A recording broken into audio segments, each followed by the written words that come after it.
Bonsoir et bienvenue au premier épisode de notre podcast intitulé Comprendre la santé environnementale en 2 minutes. Aujourd'hui, le thème c'est, voilà notre thème du jour, la restauration à l'hôpital. Voilà. C'est quoi la restauration à l'hôpital? C'est l'ensemble des opérations et des pratiques qu'on va mettre en place pour que les gens qui sont les usagers dans un hôpital ou le personnel qui y travaille puissent manger. Voilà. Dans un hôpital, il faut savoir qu'on a 3 groupes de personnes. Les patients, ceux qui sont hospitalisés ou bien qui sont là pour suivre leurs soins, le personnel qui exerce, troisièmement, les visiteurs ou les gardes malades. 3 groupes. Les 3 groupes doivent s'alimenter à l'hôpital, ça veut dire manger chaque jour quand ils sont là, lorsqu'ils ont faim. Mais l'alimentation à l'hôpital n'est pas simple parce que l'hôpital, c'est un lieu où on peut retrouver plusieurs germes concentrés. Un germe principalement qu'on retrouve, c'est le Staphylococcus aureus.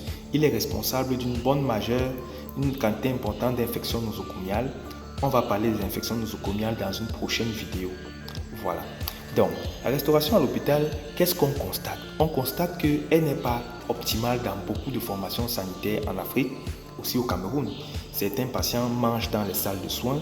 Certains patients conservent les ustensiles utilisés dans leur chambre.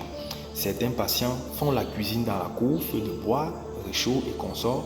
Certains patients même viennent avec des aliments qui pourrissent sous leur lit parce qu'ils ont prévu préparer, mais après ils sont malades, ils ne peuvent pas le faire.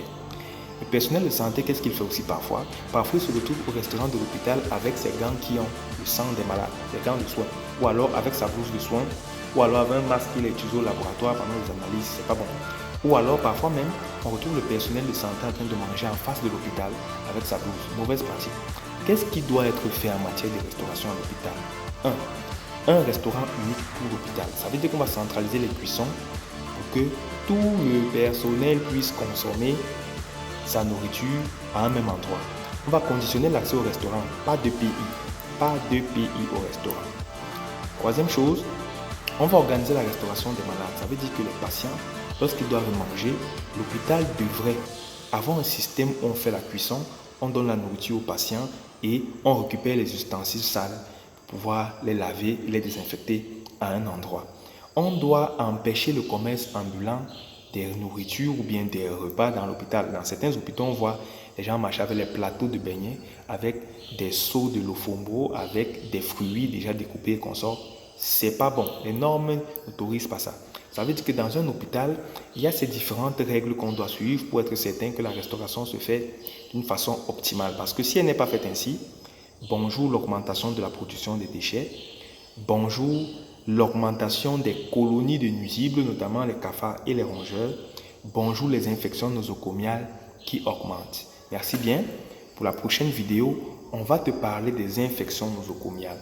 Qu'est-ce qu'on entend par les infections nosocomiales en milieu hospitalier? Merci d'avoir suivi ce premier épisode du podcast. J'espère que ça vous a été utile. Vous avez appris de nouvelles choses aujourd'hui.